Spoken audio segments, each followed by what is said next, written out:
Welcome to the Fall 2020 Ladies Big Book Study Recording Series. My name is Kimberly and I am a recovered alcoholic.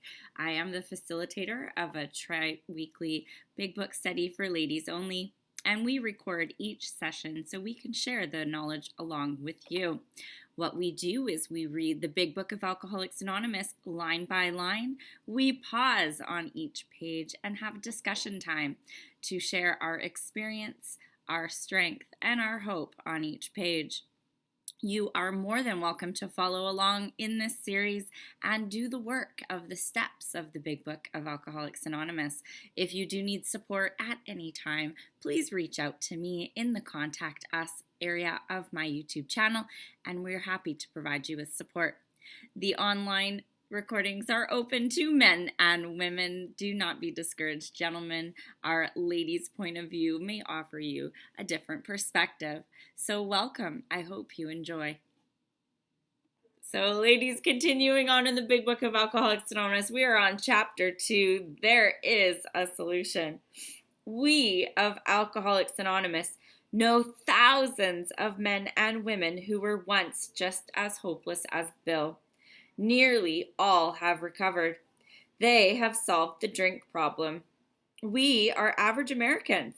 All sections of this country and many of its occupations are represented, as well as many political, economic, social, and religious backgrounds. We are people who normally would not mix. But there exists amongst us a fellowship, a friendliness, and an understanding, which is indescribably wonderful. We are like the passengers of a great liner, the moment after rescue from shipwreck, when camaraderie, joyousness, and democracy pervade the vessel from steerage to captain's table. Unlike the feelings of the ship's passengers, however, our joy in escape from disaster does not subside as we go our individual ways. The feeling of having shared in a common peril is one element in the powerful cement which binds us. But that in itself would never have held us together as we are now joined. The tremendous fact for every one of us is that we have discovered a common solution.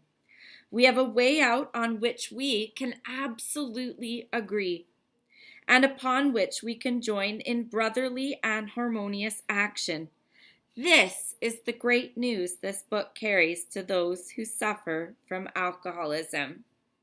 So talking on that page, again, the first word is a big, humongous, fancy we.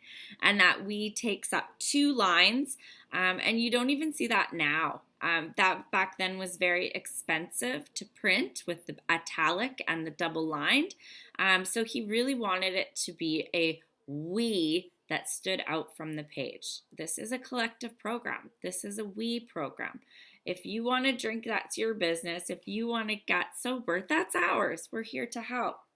I do have a question though, because this book was written by the first 100 men and women, yet that second statement says thousands of men and women. Was that changed in the second edition is my question to those historians and all-knowing people. I've had that question for a while. But doesn't matter, nearly all of them recovered. That's the whole point we're trying to find here. So these men and women were hopeless as Bill, but they too have recovered. I have also followed this course of action as laid out in the book, and I have recovered. And I myself have met hundreds of people who have also recovered through this course of action.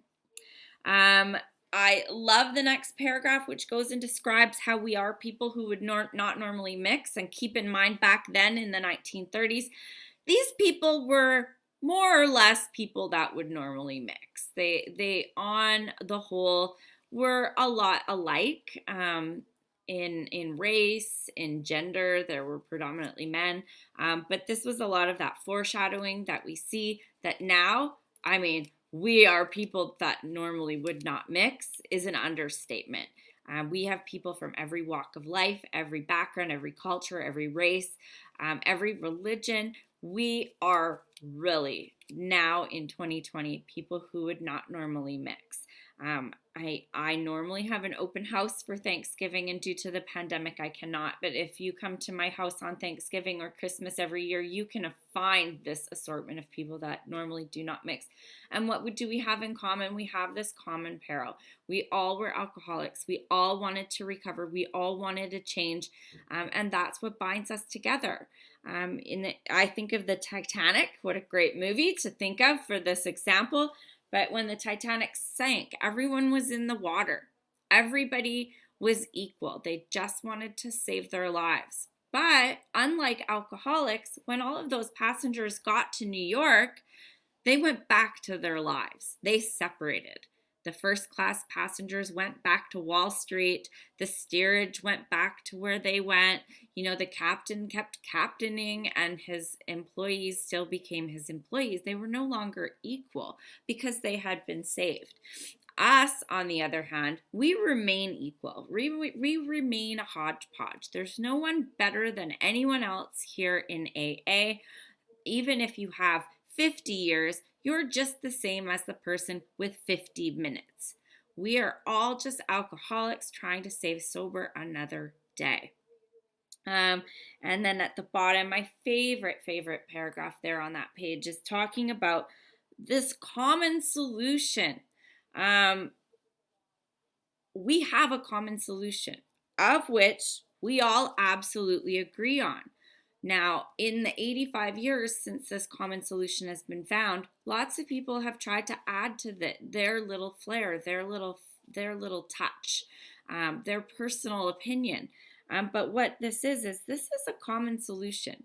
Those who are in Alcoholics Anonymous are meant to follow the solution as written in the big book, not to add to it their little personal opinions, not to add to it things that they learned in treatment, not to add to it things that they learned from their therapist. We have a common solution which has worked for 85 years. Yes, we endorse getting outside help for outside issues, but that is not part of our program of recovery, and we need to remember that as we join in this brotherly and harmonious action. We're here to recover from alcoholism. That is our primary purpose. A lot of us are afflicted with other things, and for that we do need outside help, but that doesn't belong here. I'm not a therapist. I can't help you with those type of things. My best relationship advice got me shitty relationships, so I'm not qualified for that. What I'm qualified to is pass on this course of action. Alrighty, anybody want to talk on page 17? Hands up or wave ferociously at me.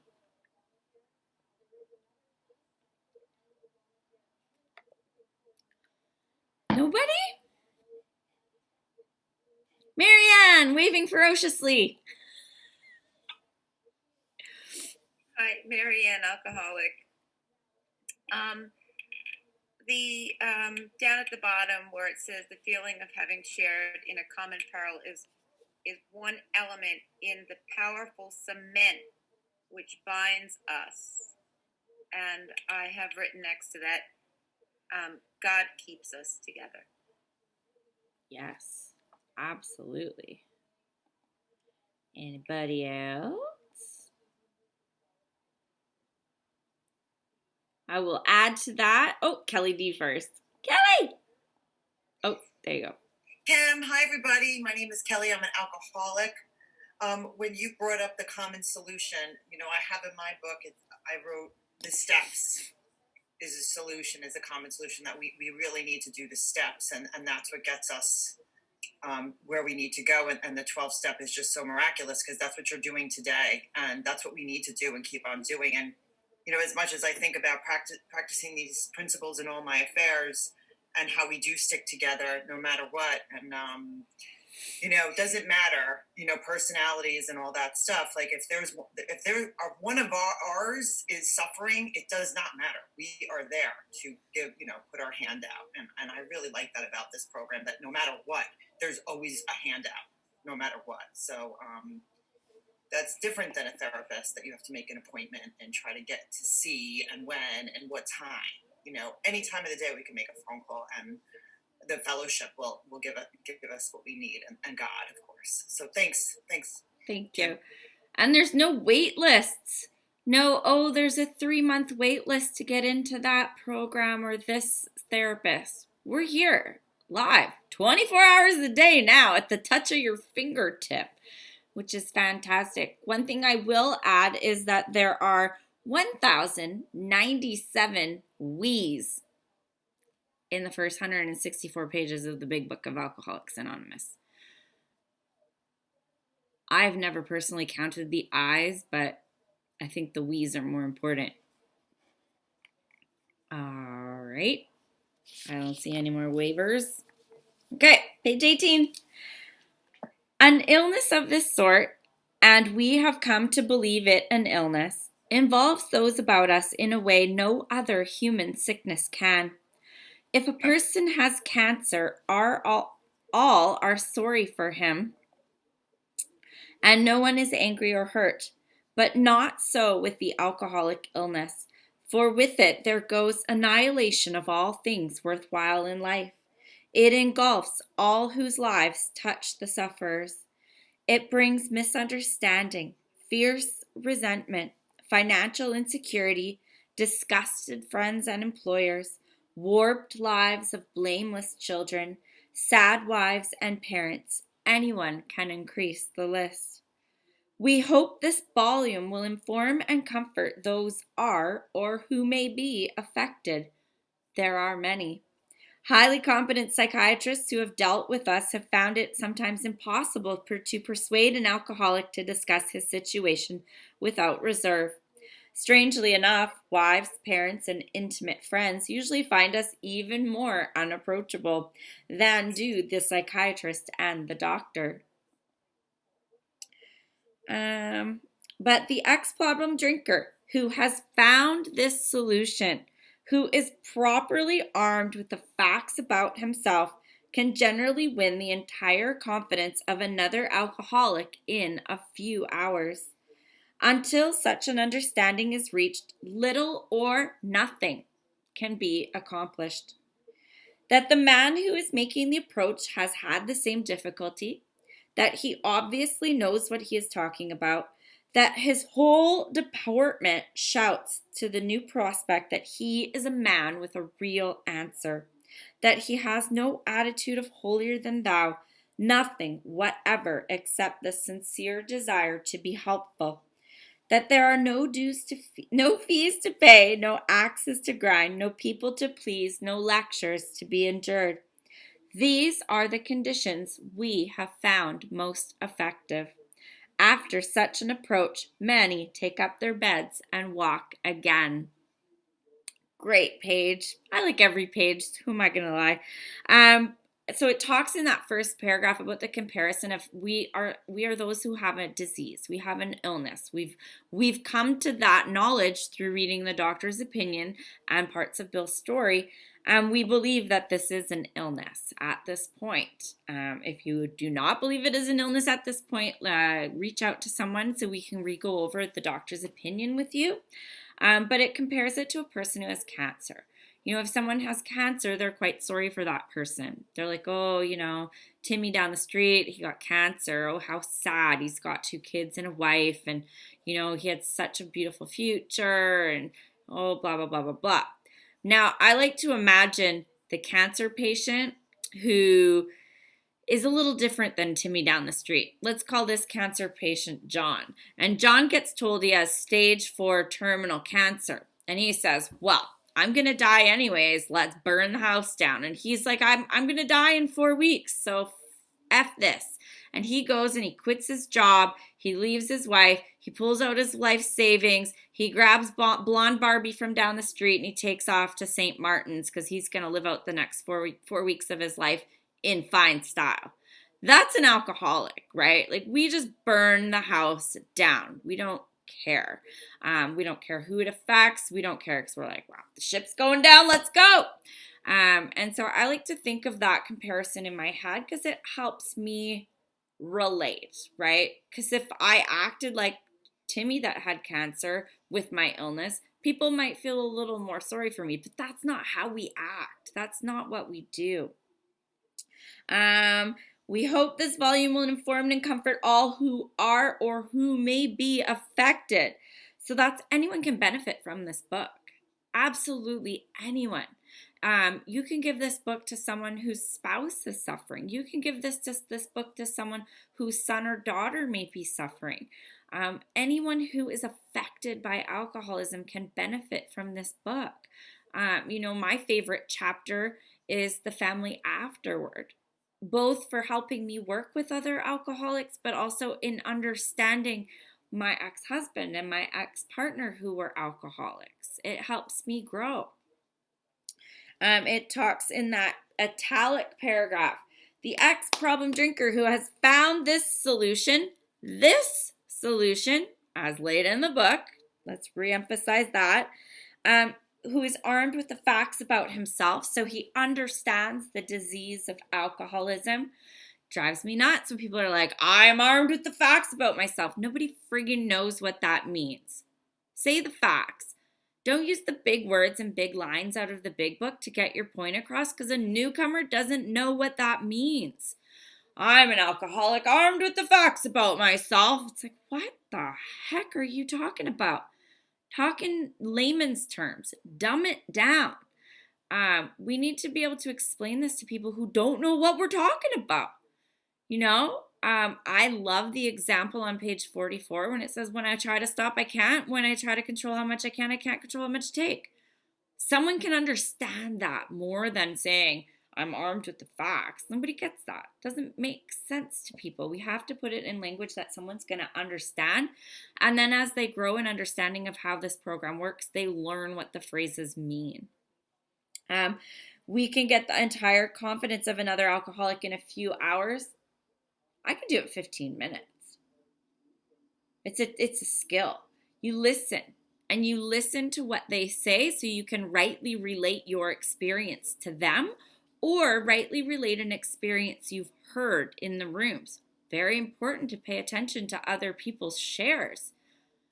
I don't use names, but I can say, I heard someone share that at a meeting one time if I don't have that experience. So you can still rightly relate to a newcomer even if you don't have the shared experience. I am an amazing people connector. Why? Because I go trolling for newcomers at meetings. And while I'm at those meetings trolling for newcomers, I'm listening to everybody else's share. So if someone approaches me and they say, this is my story, I could say, I don't have that experience, but I've heard someone that has it. I can connect you. We are people connectors. We're not newcomer hoarders. Please don't hoard newcomers. Pass them on to people that have a shared experience. Because there's lots of us here and we all want to work with other people. And that last chapter paragraph, it says that this is a man who knows what he's talking about. He's had the same difficulty and his whole deportment shouts that he has an answer. He's not holier than thou. I just wish to be helpful. I don't wish to be better than. I don't wish to be the one who claims to know all. I have a solution and I want to share it with you. And I don't make any bones about it. There's no access to pay. There's no fees to pay. There's no nothing to do. I'm not going to make you walk 2.5 hours in a snowstorm to get to a meeting because you're going to stop at the liquor store that's 15 minutes away. Stop doing that to newcomers. Oh, well, you would walk 2 miles to get your booze. Yeah, they would. So they're not going to walk to a meeting. Pick them up. You probably mooched a ride over to somebody. You owe the universe an amends. Don't make it hard for people to access Alcoholics Anonymous is what that paragraph is trying to say. I've heard of guys that say, you got to go to 90 meetings in 90 days. You got to call me twice a day at this time and this time or I'm not going to help you. That's really attractive, isn't it? No. Call me. You want to do this? Let's do it. You don't have to wash my car. I've heard guys make guys wash their car. We don't make this hard. Give this away. People are dying. We don't make bones about it. You want to get sober? I'm here to help you. If someone makes it hard, tell me. I'll find someone to go tell them off. Spiritually, of course. We don't make people walk uphill both ways to get Alcoholics Anonymous because you know what? They're going to stop at the liquor store at the bottom of the hill. We're here to save lives, not make people jump through hoops to get it. Please, That's my infomercial. Any hands? Waving ferociously? Joanne.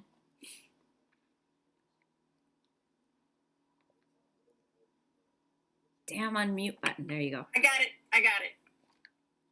Hi, everyone. I'm Joanne, and I'm an alcoholic addict. And I'm grateful to be sober today. People that have cancer, we wouldn't tell them to walk a mile to a doctor's office. We'd give them a ride. And yet the disease of alcoholism, I found over time, has been cunning, baffling, and powerful. And part of that, which I also experienced for a long time, was denial. And the only way someone got past my denial was through love and compassion. My first meeting, I didn't think I belonged, and I was comparing, but I had no other place to go. And finally the meeting was over, and I stood up and I started walking slowly out. And this young woman grabbed me and she said, she introduced herself, and then she said something that changed my life. She said, "If you don't like what we have, we'll gladly refund all your misery." And I really didn't know if I wanted to stop drinking. It's like, y'all don't understand. It's the glue that keeps me together. But I wanted the misery of my drinking to stop. So I had a little bit of willingness to listen to her. And then she said,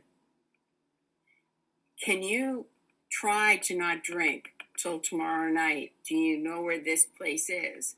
And I said, "Yes." And she said, "There's a meeting there, and I will be there for you." And I hadn't really felt like anybody wanted me around for a while. So I managed to not drink, knowing that she said she'd be there for me. And eventually, that was my first day. And I proceeded to hear the message of AA, and she also brought me to a young people's meeting where people shared that just because you get sober doesn't mean your life is over. We're not a glum lot, and there can be fun in sobriety, but I did at one point, I think it was my second or third week, it's kind of fuzzy, I did turn to a woman a little bit older and I said, I came in at 23, maybe I'm too young, looking for excuses. And she said, "Do you like games?" And I said, "Yeah, I like games." She goes, "Let's play a game. Let's say you're not an alcoholic. Let's go with the belief you're too young and you're not an alcoholic. Now that we've declared that you're not an alcoholic anymore, what's the first thing you want to do?" And I said, "Oh, I want to get shit-faced." And she said, "You know what? You'll do. Just keep coming." I was given a lot of love and kindness until I could clear up and see the written word in the big book. I didn't need to be processed. I just needed the hand to reach out and say, "Come with us." And little by little, step by step, I cleared up. But the denial is really there. We're trying, us alkies, when we come in, we don't really want to stop drinking unless our whole world falls apart. And then we'll just think about it. We have a lot of reasons to still be invested. Some of it is just physical. I'm physically addicted to alcohol. I mean, what do you mean I'm going to go through withdrawal and all of that? And to just have people around saying, "We're going to be here. We'll pick you up. We'll be at a meeting. We care that you don't die from this." And then there are other people that are constitutionally incapable of being honest with themselves. And the denial is there, and there is nothing I can do to get over that wall. So I just pray for them and move along. But I love the love that's in this meeting. And so I'm happy to come to this 3 times a week and get my medicine. And oh, by the way, we talked about the we and where's the I. I don't know, but as soon as we turned the page, I noticed that the letter I was in front of illness. So, anyways, that's what I wanted to share. Thanks. Thank you. Thank you so much, Joanne. I love you. Marla, did you want to share? You had your hand up and then you put it down. Well, just because people have already shared, but I think I live in a condo development, and there was a woman who, she was obviously alcoholic and having, she looked terrible and she had a mental illness, all these other things, okay. So, and I had been to Al-Anon for a while, and I thought, well, I guess I shouldn't give her a ride because she's going to buy beer. And so then I would sit and I would pray to God, who can I help? Who can I help? And it was so embarrassing. I'm coming out of my condo development and she's crossing, the street. And I'm going, who can I help, God? Who can I help? And God's like, really, Marla? I mean, she's right there, okay? And I was so ashamed. So, the point, I think you had talked about this last week, but there, even just how you are now, it's so much better to copy you and I can be happy and cheerful instead of like, do you want what we have? And I would be like, nope, I don't want what we have. When I first got there, all these people, they were just so mean and surly. And I had already been past hopeless. So, anyways, back to this woman. So she has gone to AA. It's hard for her to get sober because when she gets sober, the mental illness factors pop in even more. So I just try to be a friend to her and carry the message. We talk about the meetings. She knows that I'll take her. I keep offering. We talk about the big book. So she has a lot of good insight, but she just, I don't know, they're physically going to have to help her figure out what to do. But loving people and encourage them is a great way to be. So thank you. Thank you so much, Marla. Lois. Hi, I'm Lois. I'm an alcoholic.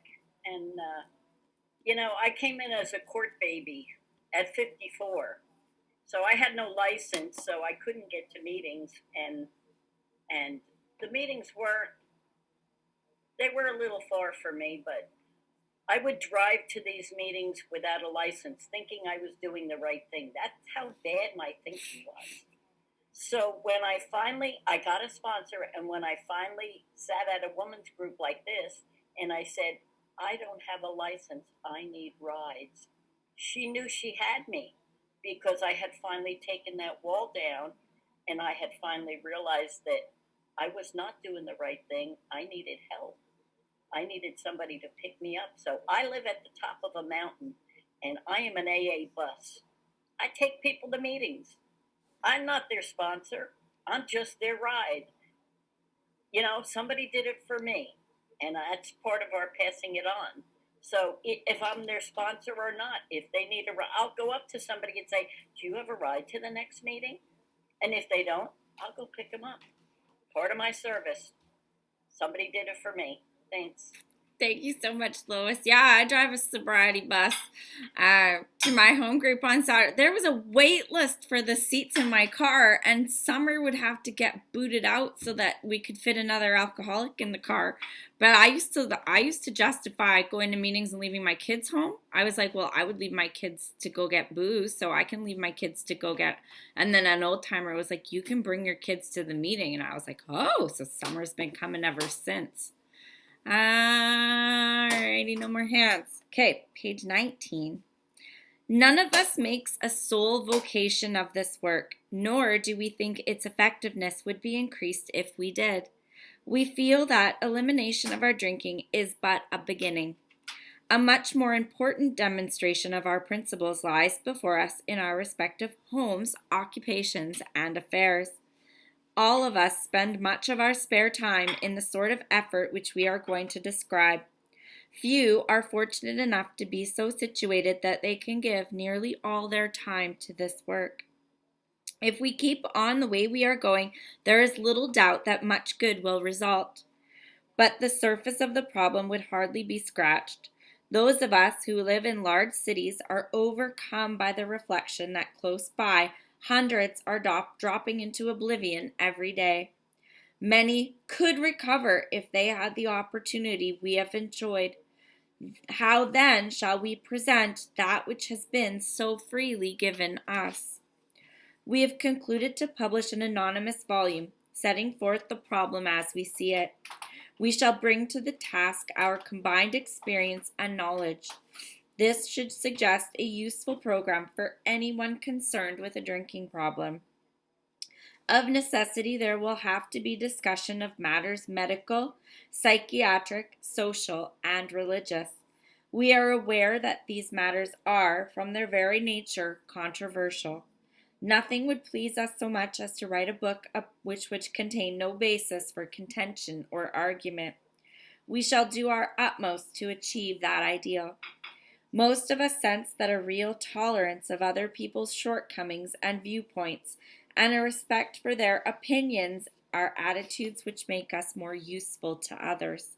Our very lives as ex-problem drinkers depend on our constant thought of others and how we may help meet their needs. Sorry, my son's doing something very strange in the kitchen. I'm not muting myself. This is on till 12 o'clock. Sorry, guys. Talks about that, the stopping of our drinking is but a beginning. So just because we put the drink down doesn't mean the work is over. As those of us who've been around for a while know, that's just the beginning. That's just the first little ugly layer of that onion that we start to peel off.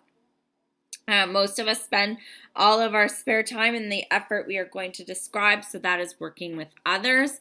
I am fortunate that I am one of those people who is so situated that I'm able to give a lot of my time to this program and carrying this message to other alcoholics, but not everybody is like that. We do not make a sole vocation of this work. I have heard time and time again many people that have shared that they work in a treatment center and that they're relapsed. Why? Because they made a sole vocation of what they did. They thought that their work at the treatment center was enough to keep them sober, and they weren't using any of their spare time to carry this message. They thought that they did enough at work for their 40 hours a week, and that after work, that's their time. And what did they find? They found that they relapse. If you work in a treatment center, you're spending a lot of time in the problem, not in the solution. You're not actually carrying this message. You're possibly doing 1, 2, 3, 1, 2, 3, 1, 2, 3 with people, but you're not getting into 4 through 12. If you do work in a treatment center, or if you are in a job that is working as the vocation in recovery, please remember to do recovery in your spare time as well. And I won't even get going on people who call themselves sober coaches and charge $5,000 a month for this program, because I will go on forever. I don't agree with it at all. I think it's terrible. That's all I'm going to say about that. So it goes on to talk about the surface of the problem could hardly be scratched. We know how many alcoholics are out there suffering. The mandate that we're leaving behind as a legacy from remote communities for the next panel is, who are we missing? The rise of Zoom has showed us there is an entire community of alcoholics suffering in silence that we are missing.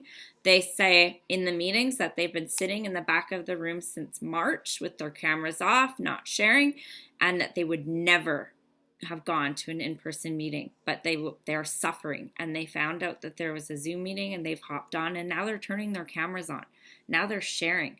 Now they're telling us that, this is saving their lives. We are missing a whole bunch of people, even though we have millions of us here. So how can we present what's just so freely given to us? Well, it tells us in our book that this book was written anonymously, and it tells us in the foreword why. Because they couldn't handle the hundreds and thousands of people who want what we have. I am not anonymous. I respect the traditions in which radio, press, and film, but I recover really loudly so that people know we're here. I'm getting newcomers off of TikTok. I did one TikTok video that has 50,000 views, and people are commenting that they are struggling and suffering. How did I get sober? And I am connecting with them in the private messaging and getting them into the rooms of Alcoholics Anonymous. I'm not saying I'm in AA. I'm saying I'm sober 4 years. and people are reaching out on TikTok. People are suffering and people are dying. I can be anonymous and respect the traditions, but be loud in my recovery, because that's what this book is for. We're here to help people find our solution. And how can we find them if I'm hiding in my basement? I'm not going to be able to. And of course, it gets into that bottom paragraph talking about the controversial nature. Bill knew how controversial this was because his knee-jerk reaction was, "Ew, this is a religious program," when the Oxford group approached him. So he tries to stay away from controversy. I practice that principle in all my affairs. I try not to talk about politics, even though sometimes it's really juicy. And Beverly, you had your hand up first. Hi, everybody. Beverly Alcoholic. Thank you so much for touching on this because you really made me think. Yeah, I live in a large city and I believe that people are, dropping into oblivion every day. Here where I'm at, we can't go to in-person meetings, where we can't go into detoxes and treatment centers. So I really wonder, especially on this online platform, what is the best way for us to help the newcomer, to bring people in that are suffering? There's people where I'm at, I don't know about you guys, but they people with time that don't want to go to Zoom meetings, that don't like them, and they just don't go, So I guess my question is, what is the best way that we can help newcomers, or those people that are sitting there, with their camera off, that are silent? It really, really baffles me. What do you suggest? Thanks. For me, for the old timers or the people who are very anti-Zoom, I remind them of the 3 requirements, 2 of which are willingness and open-mindedness. If you say Zoom sucks, I'm not doing a Zoom meeting, I like in person, doesn't sound like you're very willing or you're very open-minded. I'm very blunt. I just say it when I think it, and it ruffles their feathers a little bit and it gets them thinking. But with other people, that if they're in the Zoom with their camera off, I'm so happy they're there. I'm not going to try to nudge them to turn their camera on, because what we've seen is they just do. We always post in the chat, and I've seen Kelly D did it already today. I'm willing to be a sponsor. I'm willing to be a temporary sponsor. I try to encourage people to ask questions, and we've seen that people are slowly turning their cameras on. They've sat and listened so long with their camera off. But these are people who would not have gone to an in-person meeting. So at least they're here and listening. And if they get anything, hopefully it's some sort of hope and solution, which with the 164 meeting, they keep coming back. We've been seeing, Della and I've been seeing on the nighttime meeting, people have been sitting in the meeting since March. And I'm like, you've been in this meeting since March? Whoa, I didn't know a clue. And they're just turning their cameras on and they're just sharing. So we are able to touch people we were not able to touch before. But yeah, for those who are resistant to Zoom, open-mindedness and willingness, gentle nudge. Sharon. Hi, I'm Sharon. I'm an alcoholic. I just wanted to share this experience that I just had very recently. Somebody in my family who is extremely dear to me finally acknowledged that she had a problem. And she knows that I've been in this program for a long time, and she knows that I advocate it. But she didn't want, she just didn't want to do Zoom. And she did share with me, she didn't like 12-step programs because she couldn't talk in meetings. And, I just kept encouraging her. No matter what I said, you don't have to talk. You can just show up. You don't have to show your picture. She still wouldn't try it. And finally, I finally had to let go and just say, okay, well, here are the meetings that I go to regularly. And I'm just letting you know in case you want to go to, in case you really don't want to run into me. Well, I didn't get a response to that right then. But later, a couple of months later, she sent me an email and she said, I just wanted to share with you what I've done. And she had gotten into Zoom. She said, I found a home group that I just love and a sponsor, and I'm on this step. And she said, I never would have found this home group because it's someplace. But her last sentence was, you're telling me which meetings you go to really freed me up so that I could go to other meetings. And that just, just really, I was thankful to God. I had to let go. I had to say in so many words, if you don't want to run into me, these are my regular meetings. You choose. So just wanted to share that. Thank you so much. Karen.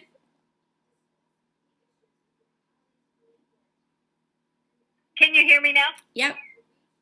Hi, I'm Karen. I'm an alcoholic. Thank you all for being here. This is so wonderful. How many do we have? We have 60 now here. That's wonderful.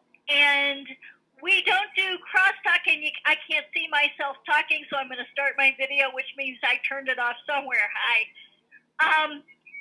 This Zoom thing with old timers and older people is really important. And fortunately, I've been doing it. I've been doing the Zoom, and I've been going to several meetings a day to make sure that my husband, who has 34 years of sobriety, who doesn't want to do Zoom, hears me talking and hears me listening, sees me listening, and he now brings me coffee. The other thing is that he's beginning to learn how Zoom works. It takes time, and I would like to copy what some other people said here already. It's one-to-one. It's one person talking to another person about their sobriety. And it's going to take all of us to do that. Thank you for listening. Thank you so much, Karen. Yeah, I love the Zoom. I love it, love it. Like, I can't even tell you how much I love it and how much this past 6 months has, changed my life. Della, did you get a puppy? Wait a minute. Sorry. That's my nephew's new little kitty. Isn't Okay. he so cute? So cute. Sorry. There was just a puppy and I was like, oh, look, something shiny. Number 6? Yeah, no. Okay. Puppies. Okay. We're carrying on page 20. You may have already asked yourself why it is that all of us became so seriously ill from drinking. Doubtless you are curious to discover how and why, in the face of expert opinion to the contrary, we have recovered from a hopeless condition of mind and body. If you are an alcoholic who wants to get over it, you may already be asking, what do I have to do? It is the purpose of this book to answer such questions specifically. We shall tell you what we've done. Before going into a detailed discussion, it may be well to summarize some points as we see them. How many times have people said to us, I can take it or leave it alone. Why can't he? Why don't you drink like a gentleman or quit? That fellow can't handle his liquor. Why don't you try beer and wine? Lay off the hard stuff. His willpower must be weak. He could stop if he wanted to. She's such a sweet girl. I should think he'd stop for her sake. The doctor told him that if he ever drank again, it would kill him. But there he is, all lit up again. Now, these are commonplace observations on drinkers, which we hear all the time. Back of them is a world of ignorance and misunderstanding. We see that these expressions often refer to people whose reactions are very different from ours. Moderate drinkers have little trouble in giving it up entirely if they have a good reason for it. They can take it or leave it alone. Super funny story. So yesterday, my older daughter, who's turning 23, came for Thanksgiving dinner. And she messaged me beforehand and she says, Mom, would you mind if I brought a bottle of wine with me to dinner? And I said, no, I won't mind. And she goes, is Joe okay? I said, Joe's fine too. So she comes and she brings a bottle of red wine for dinner. I don't have wine glasses. So she pours a full coffee mug of wine. And in my head, I'm like, oh yeah, that's how I would have drank it too. A full coffee mug. She sipped 2/3 maybe of this wine and then put it in the sink. And Joe and I were just dying laughing because we would have chugged that mug of wine and there's no way any of it would have hit the sink. And then over dinner, we were just talking about alcoholism because she's starting to learn about the allergy as we've described it to her. And she says, oh, I'm far too picky about my alcohols. I'm like, picky about alcohol? What are you talking about? Picky about? She's one of these people who's fussy about which wines she drinks. I'm like, geez, if it's like $4 and it gets you loaded, I'm in. So it was so funny to see. She has a totally different reaction to alcohol than I do. 100%. But that's what it's talking about here, is a world of ignorance and misunderstanding. She's now learning that I have a different reaction through discussing the allergy. Because she said, Mom, alcoholism's not a disease. You made these choices. And so we've had conversations in which I'm able to teach her about the alcoholism and about the allergy and how it affects me differently than it affects her. But yes, all of these things people say to us. Oh, you got a business meeting in the morning. Maybe you shouldn't be drinking tonight. Or, oh, we have to catch the flight at 3 a.m. to go to Mexico. I didn't stop drinking till I was in Mexico, let alone to go to bed to get up to get the flight. It kept going. So there's so many things that people say to us and they plead with us and try, but these are people who don't understand our disease. They don't understand that we just can't pick up the first drink, right? It's like, well, why don't you just quit? Well, that's the problem. I can't just quit. I just find myself drinking. It's part of my disease. So this is where we're able to educate people, especially those that love us. Once we have some time and we've established some sobriety, we can have these conversations and say, well, this is the nature of my disease. This is what happens when I take one drink. I can't have half of a sip of wine. That bottle would be gone and more would be coming. Anybody else want to speak on this page?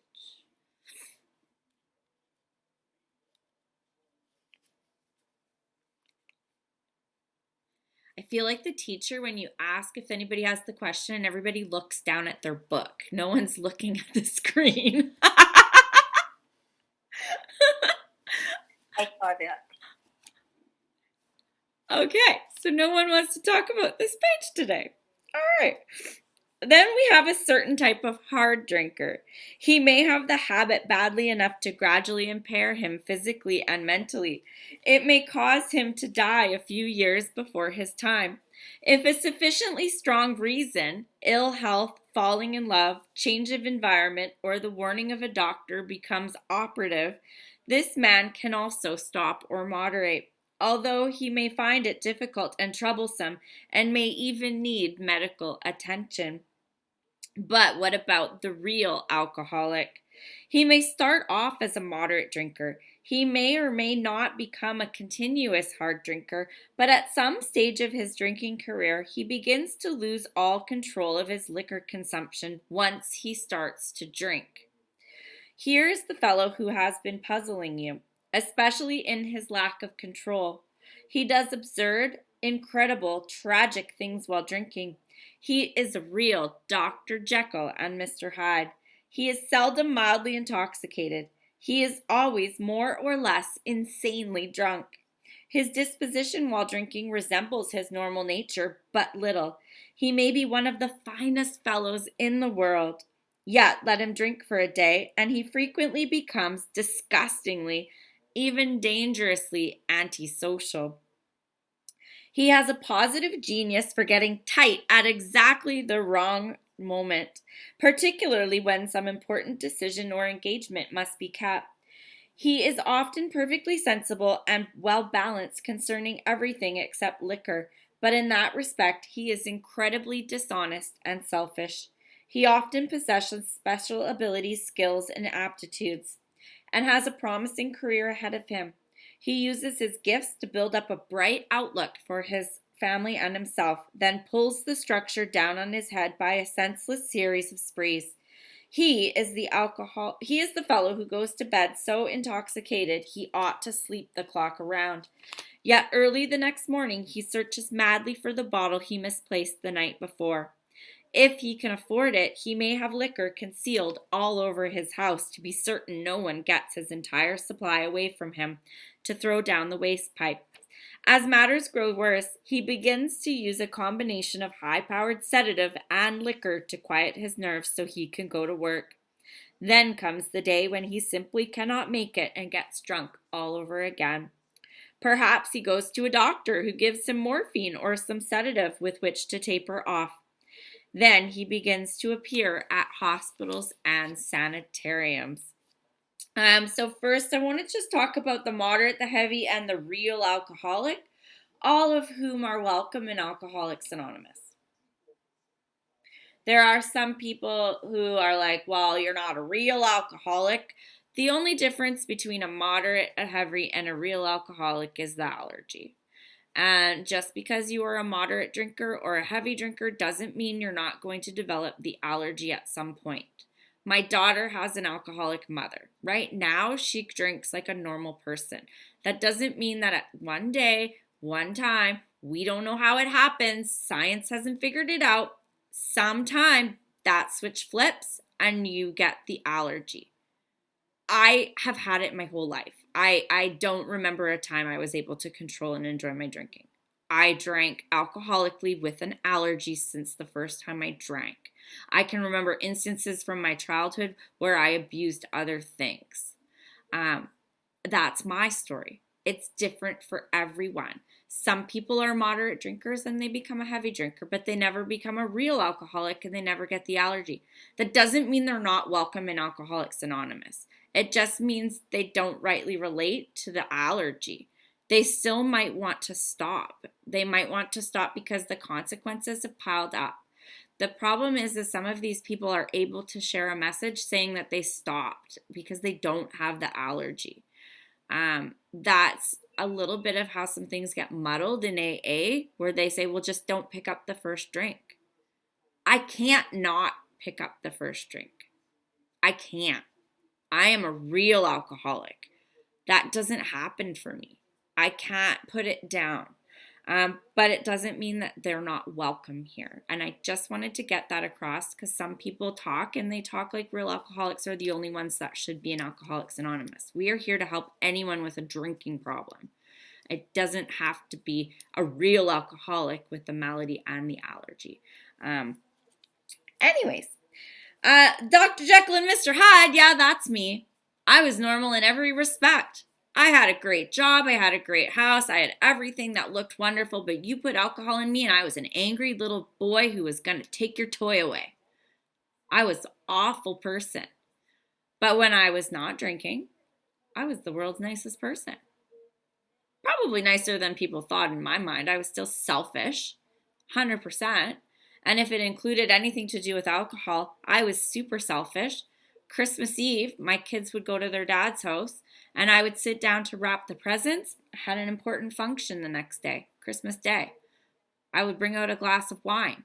The presents would not get wrapped. The house would be in disarray and I would be blackout drunk on the floor, forgetting to pick my kids up at 11 o'clock on Christmas Eve. That's my story. That's how I drank. And that's me being incredibly selfish and self-centered. But that's where alcohol takes me. That's my story. Dr. Jekyll and Mr. Hyde, page 21. That's me. I'm on that page. Anybody else? You guys aren't chatty today. Lois!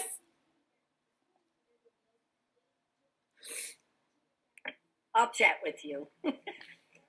Anyway, when we were talking about somebody that could stop because of doctors, comments or my brother is dry. He's not drinking for over 40 years. He got married and he was quite a heavy drinker, and his wife didn't like it, so she told him, this wasn't going to work out, and he stopped.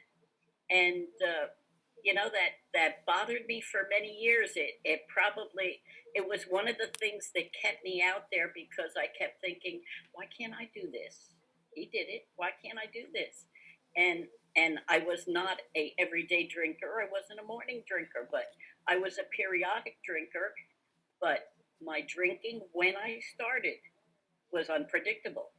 I was not able to stop once I started. So I that like I said, I came through the court system. You know, my circumstances got to the point where I did not want to drink anymore. I'm glad you welcomed me, because I don't feel like I'm a real alcoholic, but I am an alcoholic. I am a person who had a drinking problem that wanted to stop. And I don't say to people that I can't that I don't have that allergy. What I do say is I was periodic, and when I did drink, I was unpredictable, and that some women seem to relate to. You know, it sort of breaks the ice with some of the girls, because you know we try to suppress it or hide it, or not drink all the time, and it still becomes a problem anyway. So thanks for letting me share. Thank you so much, Lois. And I will answer a question that was in the chat. Yes, they are welcome, but should they be sponsoring Real Alcoholics? My personal opinion to that is no. And that is my personal opinion. You should find a sponsor who can rightly relate to your experience. If your experience is that you do not suffer from the allergy, how are you able to sponsor someone that does? You can't describe it because you don't understand it. I don't sponsor people who are heavily medicated on bipolar. Why? Because I don't know what it feels like to be bipolar. I can't relate to that. If you are looking for a sponsor, you should be looking for someone who has had similar or the same experiences to you, because otherwise they don't know what they're talking about. If they are simply reading this book to you and passing on the knowledge, great. But if you're asking them for other advice on how they went through this process with their experience, if they don't have the same experience, what are you going to gain? It's a dangerous, slippery slope. That's my personal opinion. Catherine, where did you go? You bounced. There you are. Hey everybody, my name is Catherine. I am an alcoholic. I am a real alcoholic. But Kimberly, when you were talking about your daughter, that what struck me was I didn't realize, I never thought about it until you said it. I was a moderate drinker. I never became a real alcoholic until I was in my early 30s. But growing up, I mean, I have lots of the isms up until, but I mean, I always in college, I was out to just drink everyone under the table. I was out to, but I could quit. I mean, I was still young, and in my mind, it was just the, sowing my oats, so to speak. And I dabbled with lots of other fun things. But I honestly could take it or leave it. In fact, it's so funny because I have memories when I was with my son's father of going out to dinner with some friends and having, I think I had maybe 1 or 2 glasses of wine, and I got buzzed. And I remember it scared the crap out of me. I was like, I don't like the way this feels. It's so weird. However, fast forward just a couple years later, and I remember it just, a switch flipped, literally a switch flipped. And there were some circumstances going on in my life at that time, but it just went from, just a little bit of drinking here and there to I can't stop. I can't stop starting. And that's my cat, sorry. I don't know what's happening. So point is that yes, I can see how the moderate can very easily move into the real alcoholic. And the part where he talks about stashing some all over the house in case anybody found my stash. The funniest part about that is I would stash it when I'd been drinking, so when I got sober, I didn't know where it was. I was like looking all over the house for like, where did I put it? Well, sometimes I put it here and sometimes I put it there, and it's just ridiculous. So anyways, but yes, I see how it can you know, you never know. And but I definitely have the allergy, definitely. So thanks, you guys. Love you. Thank you so much. And I just wanted to touch on something somebody else had said about the heavy drinker who stops and is dry. They're usually not happy, joyous, and free. They're usually miserable. And you can tell that the heavy drinker who's dry and isn't applying a spiritual program, they're miserable. Jenny D, you are next. Hey, thank you, Kim. Hi, everybody. By the way, Catherine, your cat was driving my cat crazy. She's sitting here. Anyway, there is a sentence in this last thing we just read that I didn't even know where this sentence was in here for a long time, but it's a sentence that really, I read it when I was 6 days sober, and it taught me a lot. And it is the sentence where it says, early the next morning, he searches madly for the bottle he misplaced the night before because he wants to have a drink. I was not a morning drinker. I was a daily fall down drunk drinker, but I didn't start drinking until 4 or 5 in the afternoon, generally. I wasn't a morning drinker. So anyways, I'm sober 6 days and I'm reading this book. I'm sitting in my pajamas reading the book.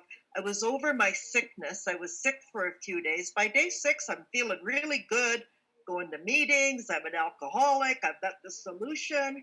It's all wonderful. And I read, early next morning, he searches madly for the bottle he misplaced the night before. And this is what happened, and I had no idea at the time that that's how this thing worked. I went, I didn't drink in the morning. Oh my God, I've made a terrible mistake. I'm not an alcoholic. Now I have to go back and tell all those people I've made this mistake and I'm not an alcoholic, and oh, that's embarrassing. And then I realized, oh my God, I'm not an alcoholic. You know what that means? I can drink. And I immediately start getting dressed, and I'm getting dressed, and it was at the end of October, and I'm putting on my coat, and I'm down to my boots, and I'm getting my boots on, and I'm so excited because I'm heading down to the wine store to get a jug. And the thought came to me, and I know now where that thought came from. The thought came to me that said, you know, for someone who's not an alcoholic, you're pretty damn excited about going for a jug of wine here, hon. And it just, I went, oh my God. And thank God I had the little yellow pamphlet, and a woman had written her phone number on it. And then they said, phone me. And I got really scared because I really wanted to drink. And I phoned her, and we talked for 2 hours on the phone. And that's when I was smoking inside I was smoking, and you could smoke inside in those days. And I just remember that night smoking and drinking ginger ale and smoking, and I didn't drink. I didn't drink.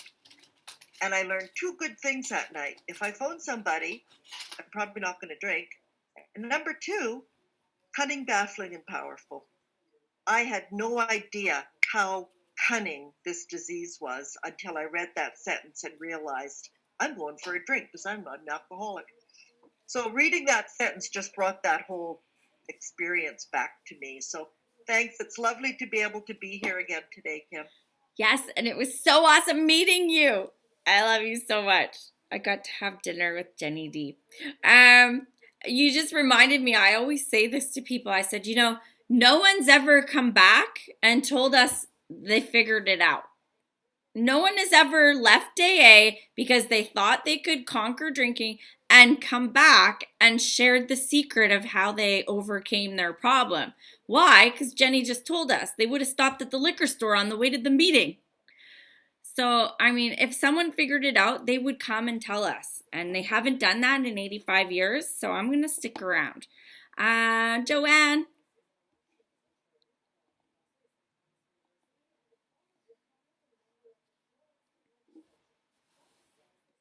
You're muted. Hi. So, in my opinion, words matter. And I have a malady around alcohol and other issues. And when I came into the program young, there were these old men that were like, you can't be an alcoholic. And it wasn't so much how that affected me is give me a reason to leave. Give me a reason to leave.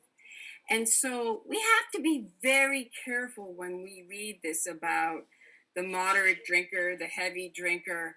I could tell you that maybe I wasn't equal to, the down and out alcoholic on the street, but I could not convince myself or you that that wasn't going to be my destiny if I didn't stop.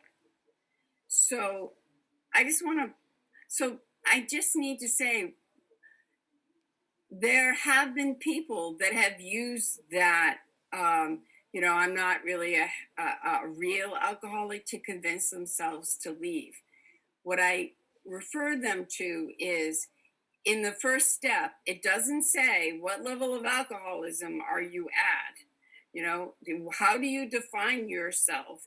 It just says we admitted, which I took an honest look, and I admitted that I was powerless over alcohol and that my life was unmanageable and how I interacted with alcohol was unmanageable.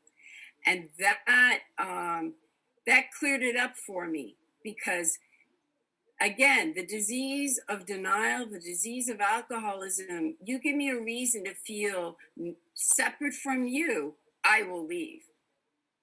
And that's not your intention, but there's something inside of me that always looks to get out of something I really don't want to look at. And so I just want to share, be very careful with newcomers about this, because you'll be sidelined and like, well, maybe I really wasn't. And some of us young people, it's a yet, for some of the bottoming out hardcore drinking. But you know what? I don't have to go there. I don't have to wait until I'm on the streets, and I can get off anytime, as long as I'm willing to admit that I can't control my drinking. And this whole thing about people that are moderate drinkers that can take it or leave it alone. If you're in an AA meeting, odds are good you're kind of having a problem walking away from it. And if you're having any kind of uncomfortable feeling about trying to control your booze, please just become a part of. That's it. Thanks. Thank you so much. Yeah, the only requirement for membership is a desire to stop drinking. The level of your alcoholism or the reason for you wanting to desire is none of our bleeping business. Anne-Marie. Hi, I'm Anne-Marie. I'm an alcoholic. All of this discussion about real alcoholics and not real alcoholics puts me to mind of my cousin, a young man. If you want to insult him, pour him a glass of wine and fill it to the rim. He finds that supremely insulting. Alcoholics drink like that. But he also thinks of himself as an alcoholic for the simple reason that every night at dinner, he has about a half a glass of red wine. And it makes him sleepy for the evening. And he doesn't want the glass of red wine. Day after day, he tells himself, I'm not having the glass of red wine. I'm going to spend time with my wife and my kids, or I'm going to get some work done. And yet every night he finds himself with that half glass of red wine in front of himself, and he drinks it at dinner. So he considers himself an alcoholic, and he's right. He's right because he considers himself an alcoholic. That's all that matters. Thanks. Thank you. That's right. This is a self-diagnose program. It's the only thing we self-diagnose is our own alcoholism. I like it when people say, oh, you can't do other things alcoholically. I'm like, have you ever tried to only eat one chip or only eat one candy out of the bag? I can't stop once I start, and I can't control how many Snickers I eat. I will eat the entire box of Halloween candy. I can't stop. I have a problem. Kelly D, where did you go? I'm right here. I There you lowered go. my hand. I thought you're probably going to wrap it up soon. But hi, my name is Kelly. I'm an alcoholic. I like how the book kind of ties in that, you know, perfectly sensible and well balanced concerning everything except liquor. But in that respect, he's incredibly dishonest and selfish. And it talks about, you know, us eventually we have to do our inventory and the self diagnosis you just talked about, like what's really going on here. What's the gamut? And the Jekyll and Mrs. Hyde, I should say. Oh yeah, I was engaged, and I would come home, and my husband would say, "You look like the devil." I was like, the eyes were going, and he was scared of me. And, you know, we've been married 11 years now. We're both sober, and we have a great recovery story. But he told me it was like, what happened to Kelly? It was like the invasion of the body snatcher.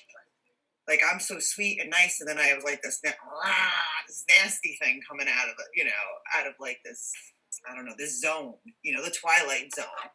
But anyway, I'm just grateful that, you know, we're here today and we're discussing.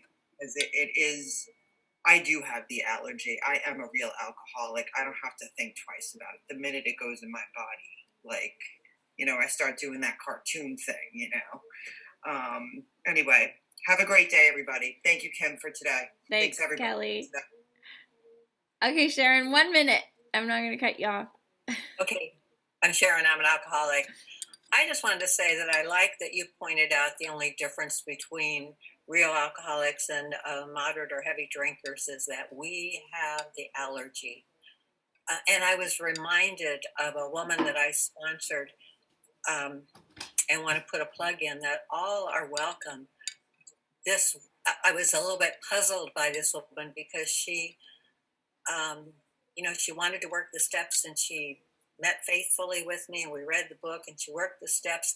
And then she never really wanted to go any deeper, and she never really wanted to get too involved. But what I noticed is that her life got better, relationships mended. And, you know, I suspect that unlike me, I was willing to go to any lengths to be rid of the misery. And, you know, maybe she just didn't have the allergy like I did. Maybe it didn't drive her to the level of illness that I had. And that's okay, because working with her helped keep me sober. So, you know, hallelujah. That's right. That's all.